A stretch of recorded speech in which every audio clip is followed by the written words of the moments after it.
Por la señal de la Santa Cruz de nuestros enemigos, líbranos, Señor Dios nuestro, en el nombre del Padre, del Hijo y del Espíritu Santo. Amén. Señor mío y Dios mío, creo firmemente que estás aquí, que me ves, que me oyes. Te adoro con profunda reverencia. Te pido perdón de mis pecados y gracia para hacer con fruto este rato de oración. Madre mía Inmaculada, San José, mi Padre y Señor, Ángel de mi guarda, interceded por mí.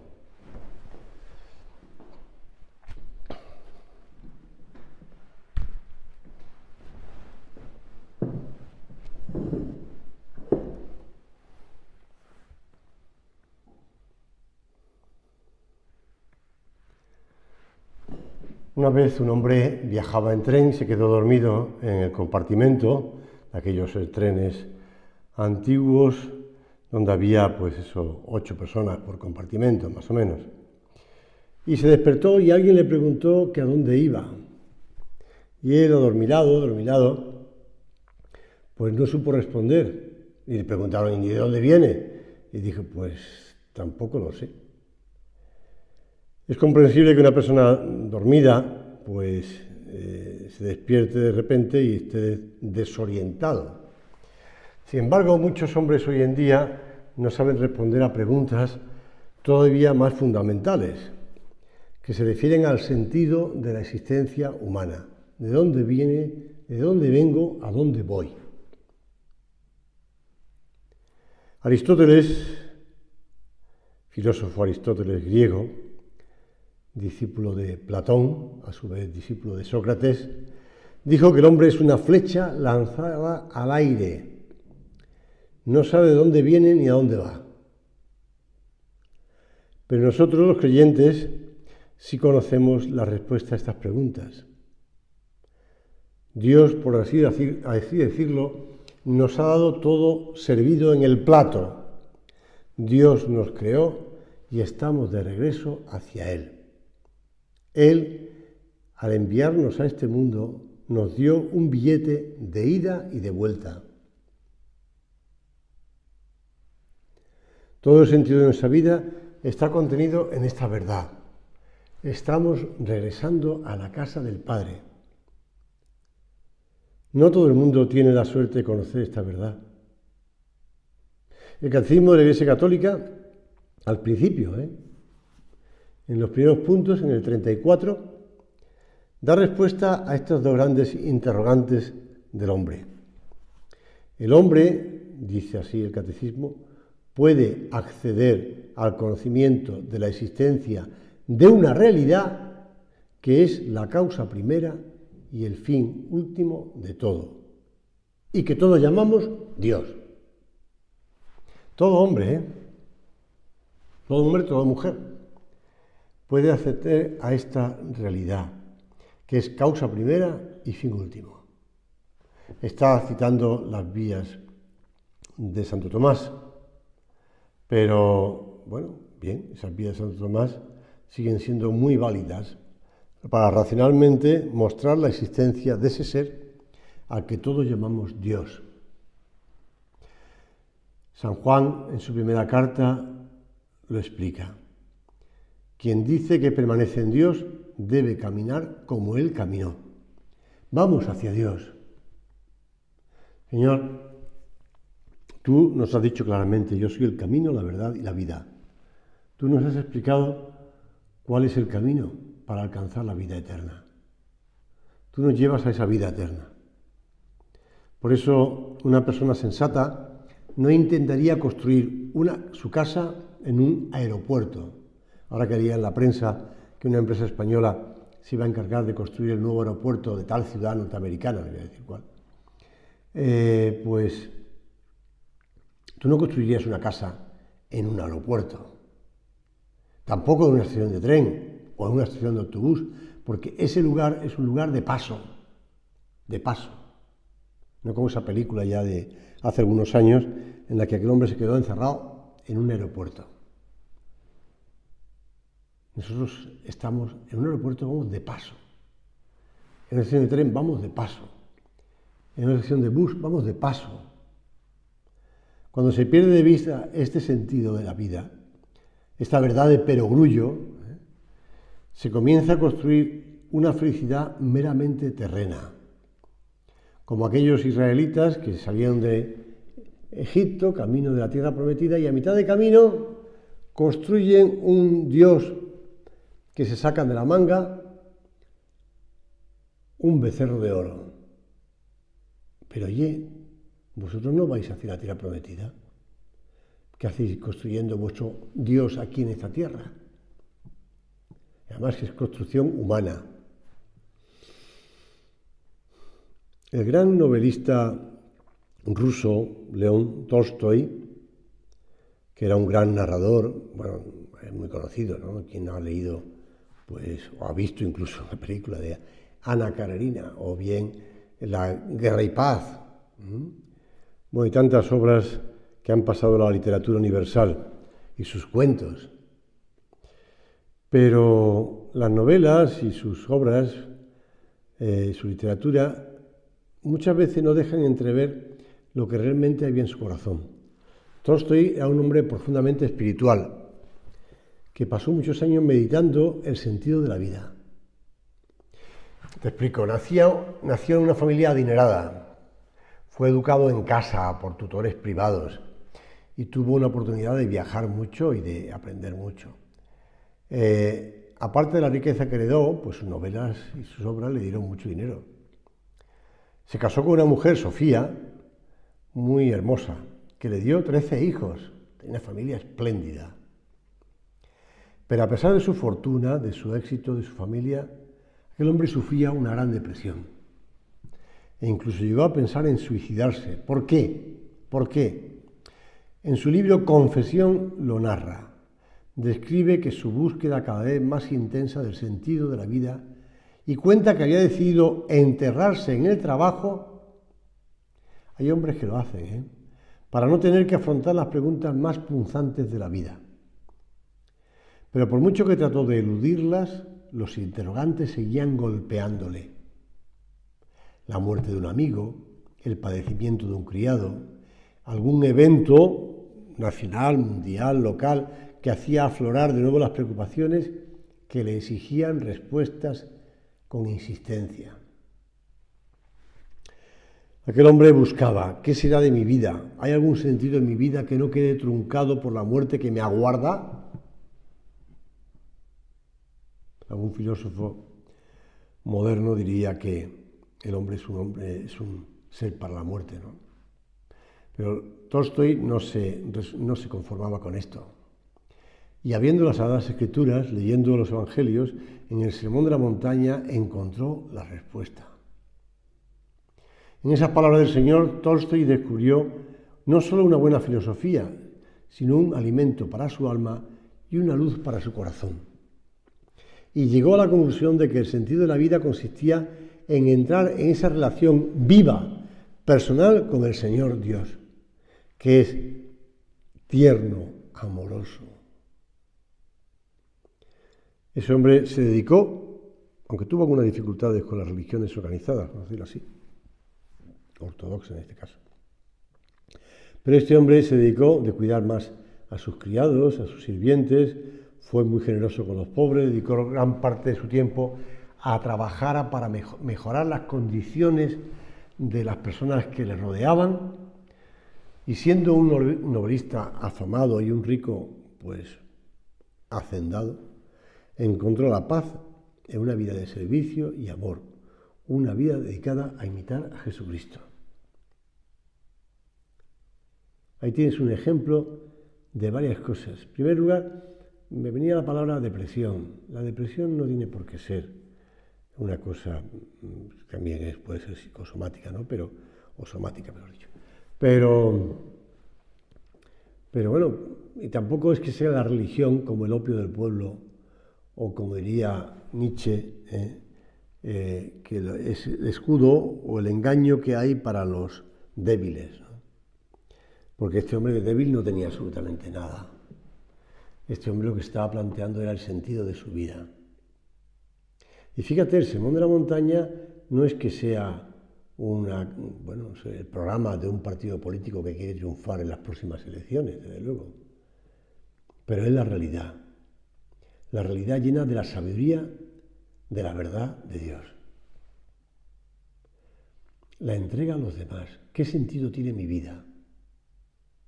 Estamos en el mes de noviembre, mes en el que la Iglesia nos anima especialmente a rezar por todos los difuntos.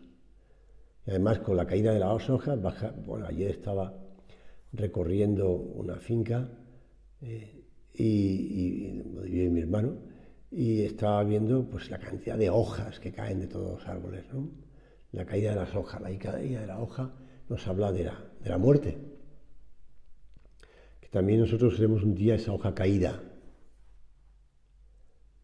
Pero nosotros entendemos que, como dice el Catecismo de la Iglesia Católica, la muerte pone fin a la vida del hombre como tiempo abierto a la aceptación o rechazo de la gracia divina manifestada en Cristo.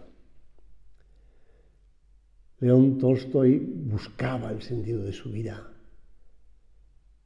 y lo encontró antes de la muerte, claro está, volcándose con los demás, imitando a Jesús. Señor, tú eres el camino. Tú eres el camino para nuestra vida. Y la amistad contigo nos lleva a encontrar la razón de ser de lo que ocurre en nosotros. ¿Te acuerdas de esos amigos de Jesús?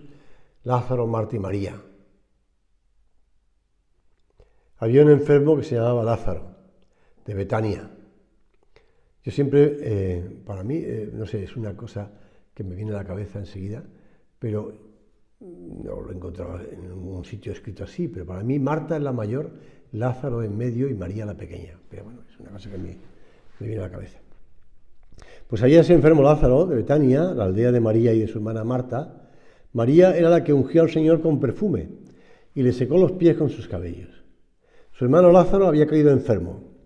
Y entonces las hermanas le enviaron este recado: Señor, mira, aquel a quien amas está enfermo. Al oírlo dijo Jesús: esta enfermedad no es de muerte, sino para la gloria de Dios, a fin de que por ella sea glorificado el Hijo de Dios. A mí estas palabras del Señor siempre me han llamado la atención. Esta enfermedad no es de muerte, sino para la gloria de Dios. ¿Por qué digo que me han llamado la atención? Porque cuando me dice, mira, tal persona está enferma, tal persona se puede morir. Y ahora que estamos con toda la enfermedad del coronavirus, del COVID, pues hay personas que están enfermando y te llega el mensaje: oye, fulanito de tal, menganito, zutanita, aquella persona está enferma, reza por ella. Tú rezas, pero me acuerdo de estas palabras del Señor: esta enfermedad no es de muerte. Puede ser que esas personas, Dios no lo quiera, se mueren, pero esa enfermedad no es de muerte. Seguimos. Jesús quería mucho a Marta, a su hermana y a Lázaro, María. Aun cuando yo, que estaba enfermo, se quedó 2 días más en el mismo lugar. Luego, después de esto, les dijo a sus discípulos: vamos otra vez a Judea. Y claro, los discípulos la montaron, ¿no? Porque, Rabí, hace poco te buscaban los judíos para lapidarte y vas a volver allí. El Señor vuelve y resucita a Lázaro. Esta enfermedad no es de muerte. Nosotros, cada hombre, después de morir, recibe en su alma inmortal su retribución eterna en el juicio particular que se refiere su vida a Cristo. Y bien a través de la purificación del purgatorio o bien directamente van al cielo. O algunos no. Han preferido vivir su vida al margen de Dios y Dios ha respetado eso y sigue respetando después de la muerte, en lo que se llama infierno. Por eso San Juan de la Cruz te pregunta, o te dice mejor, al caer la tarde. ¿Cuántas veces hemos oído esta frase? Al caer la tarde te examinarán en el amor. Cuando nos presentemos en la presencia del Señor, ahora estamos aquí en la presencia del Señor, ¿verdad? Que está con nosotros en el sagrario, pero cuando le veamos tal cual es, me viene a la cabeza ahora Santa Teresa de Jesús, Santa Teresa de Ávila, en estos días que estoy leyendo una biografía de ella muy, muy conocida, muy reeditada, donde habla de cómo pues, el Señor se le aparecía, claro. Pues cuando el Señor se nos aparezca, pero ya realmente le veamos tal cual es, te examinará en el amor. Señor, por eso tú en el Evangelio pones una frase para que estemos alerta y nos dice, cuidado que nadie os engañe, que no nos dejemos engañar, que no nos dejemos engañar. El marketing, perdonadmela, pero hay muchas veces ese engaño, porque te ofrecen unas cosas. El otro día veía pues un documental sobre las redes sociales, cómo en las redes sociales te van llevando en el fondo para venderte, porque tú eres el producto, te decían, repetían una y otra vez.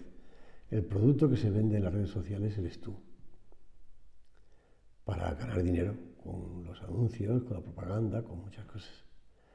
Entonces, que no te engañen, no te dejes vender, no te dejes comprar, vamos a decirlo así, porque ya has sido comprado.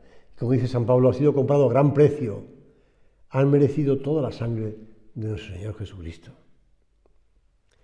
Por eso, si la vida es realmente muy corta y el encuentro con Jesús está cercano, pues bueno, esto nos ayuda a estar desprendidos de los bienes de la tierra. Como decía el Papa Francisco, todavía no había visto ningún cortejo fúnebre que estuviese acompañado de un camión de mudanzas, ¿verdad? Esto lo decía un sacerdote amigo mío, en el entierro de una persona que tenía mucho dinero. No voy a decir quién, pero conocido en España. Pues sí, es la realidad.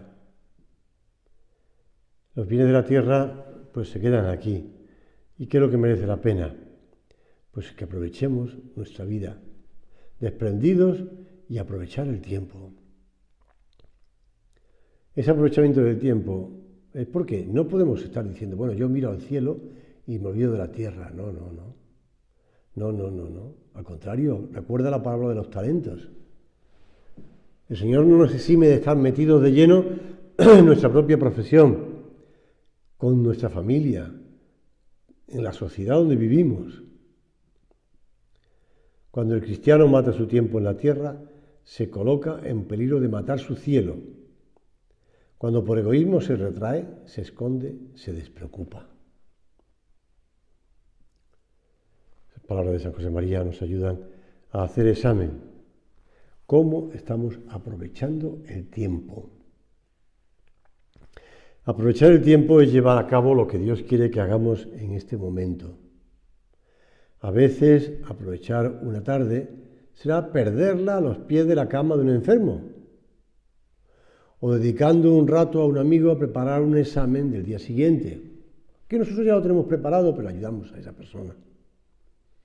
Habremos perdido para nuestros planes ese día, esa tarde, esa mañana. La hemos perdido para nuestro egoísmo, pero la hemos ganado para esas personas necesitadas de ayuda, de consuelo, y las hemos ganado para la eternidad. He perdido el tiempo. Yo cuando me dirijo a los padres a veces que han gastado la vida en dedicarla a sus hijos, que la han procurado a veces, no arrugas, que también las arrugas muchas veces simplemente es el paso del tiempo, pero bueno, arrugas, no solamente arrugas, sino también incluso alguna úlcera que han producido los hijos, alguna arritmia, algunas intranquilidades. Les recuerdo, no habéis perdido la vida, no estáis perdiendo la vida, estáis ganando la vida. Poniendo la cabeza y el corazón en lo que haces, aunque humanamente parezca que tiene poca entidad. Aunque pienses que tu vida es un día y otro igual. ¿Los días son iguales? Sí. Tantos días iguales. Me decía una persona ayer, es que todos los días son iguales, mis días son iguales. Y dedico muchas horas al trabajo. y después la familia, y después ya ni más, me decía más o menos. No era tan así, ¿no? Pero, ¿entendéis? Aunque humanamente parezca que tienen poca entidad, sin preocuparnos excesivamente por el pasado, sin inquietarnos demasiado por el futuro, vivamos el hoy ahora. El Señor quiere que vivamos y santifiquemos ese momento presente, cumpliendo con responsabilidad esos deberes que corresponden al instante en que vivimos. Ojo, me acaba de venir a la cabeza unas palabras que además las repetía yo ayer, atribuidas en fondo a la ética kantiana. No es el deber por el deber, es el amor, hacer las cosas por amor y el deber por amor. Porque el deber surge del amor, no surge de la imposición desde arriba, que me imponen, ya sea el gobierno nacional o el gobierno regional o que sea. No. Yo hago las cosas porque quiero, por amor. Librándonos de esas preocupaciones inútiles futuras que quizá nunca llegarían. Por eso el Señor mismo nos lo dijo: no os agobiéis por el mañana, porque el mañana traerá su propio peso. A cada día le basta su propio afán. Te decía de Santa Teresa de Ávila, ¿no? Al llegar a Salamanca, acompañada de otra monja, iban a fundar, esta monja se llamaba María del Sacramento, un nuevo convento en Salamanca. Se encontró con una casa destartalada de la que habían desalojado a unos estudiantes horas antes. Las viajeras entraron en la casa ya de noche, exhaustas por el viaje, ateridas de frío, y las campanas de la ciudad doblaban a muerto, porque eran las vísperas del día de difuntos. En la oscuridad, sola rota por un candil oscilante, las paredes se llenaban de sombras inquietantes. Se acostaron pronto sobre unos haces de paja que habían llevado consigo. Una vez echadas en aquellas camas improvisadas, María del Sacramento, llena de grandes temores, dijo a la santa: «Madre, estoy pensando, si ahora me muriese yo aquí, ¿qué haríais vos sola?» Aquello, si viniera a suceder, me parecería recia cosa, comentaba años más tarde la santa. Hízome pensar un poco en ello, y aún haber miedo, porque siempre los cuerpos muertos me enflaquecen el corazón, aunque no esté sola. Y como el doblar de las campanas ayudaba, que como he dicho, era noche de ánimas, buen principio llevaba el demonio para hacernos perder el pensamiento con niñerías. Y ahora viene la respuesta que le dio a María del Sacramento. «Hermana», le dije, «de que eso sea, pensaré lo que he de hacer. Ahora déjeme dormir». Suena muy bien el castellano antiguo, ¿verdad? «De que eso sea, pensaré lo que he de hacer». En muchas ocasiones llegan preocupaciones sobre hechos futuros que roban la paz y el tiempo, y sobre los que nada podemos hacer en el momento actual. Nos vendrá muy bien recordar lo que decía la santa de Ávila: «de que eso sea, cuando ocurra, pensaré lo que he de hacer». Y entonces, además, contaremos, te lo digo yo, contaremos con la gracia de Dios para santificar lo que el Señor permite o dispone. Así que no nos dejemos llevar por los agobios, por las preocupaciones del futuro. Si vendrá, si no vendrá, si va a pasar. El pensamiento de la muerte y el examen sobre nuestra vida no lleva a agobios sobre la muerte. No quiero yo que estés preocupada por la muerte. Lo que tiene que preocuparte es por el momento presente. Ocuparte en vivir con esa presencia de Dios. Con ese Dios nuestro que al caer la tarde nos examinará en el amor, pero mientras tanto, durante el día, está con nosotros acompañándonos. Cuando una vida ha llegado a su fin, no podemos pensar solo en una vela que ya se ha consumido, sino también en un tapiz que se ha terminado de tejer. Tapiz que nosotros ahora vemos al revés, como le gustaba explicar a San José María, donde solo se pueden observar una figura desdibujada y unos hilillos sueltos.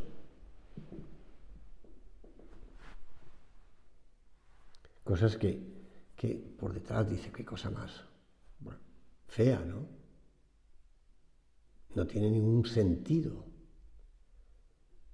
Pero por delante, nuestro Padre Dios contempla el lado bueno y sonreirá y se gozará al ver una obra acabada. Resultado de haber aprovechado bien el tiempo cada día, hora a hora, minuto a minuto. Ya sé que muchas veces el aprovechar el tiempo significa, Señor, perdón y ayuda de más. Me decía un niño el otro día. Por la noche yo rezo una oración que me enseñó mi abuela. Señor, gracias, perdón y ayuda de más. Yo no le dije nada, pero esa oración la compuso el beato Álvaro del Portillo. Pues sí, muchas veces le diríamos al Señor a lo largo del día, Señor, perdón, gracias, perdón y ayuda de más. Y recomenzamos a luchar. Y tú dices, vaya nudo que acabo de hacer, vaya trozo de hilo que he desperdiciado, vaya tal. Pero por delante es esta paz que el Señor contempla, porque lo hemos hecho cara a Dios, no cara a los demás, porque hemos buscado el servir a Dios y a los demás. Por eso somos conscientes de ese caminar siempre de la mano de Dios. Señor, hemos estado hablando contigo, porque mientras que yo voy hablando, tú vas hablando con el Señor y vas pensando lo que te digo, o no, u otras cosas que se te ocurren, que el Señor te trae a la cabeza y que te ayudan a hacer examen, ¿verdad? Y a hacer mejor propósito de hacer examen por las noches. Antes de dormir, pues hacer el examen de conciencia antes de dormir y preguntarnos, ¿qué he hecho bien hoy? O cómo he aprovechado el día, lo que quieras, tú las preguntas que tú quieras preguntarte y las que el Señor te traiga a la cabeza. Y terminamos con un acto de dolor, un acto de contrición y a dormir tranquilos, como decía Peggy cuando hablaba de la esperanza. Dormir, pues eso, con la seguridad de que estamos en las manos de Dios. Entre los iconos bizantinos y rusos, ya que hablaba hoy de un ruso, que representan a la Madre de Dios, Teotokos, hay un tipo de ellos en los que se denomina a María Odigitria, que significa la que muestra el camino.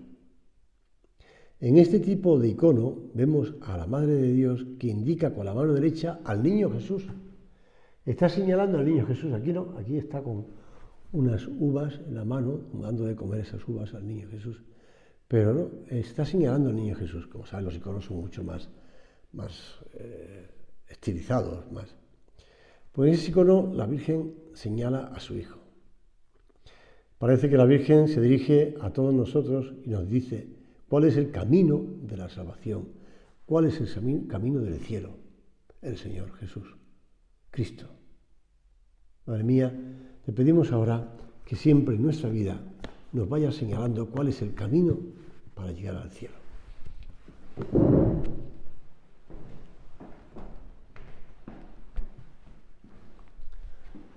Te doy gracias, Dios mío, por los buenos propósitos, afectos e inspiraciones que me has comunicado en esta meditación.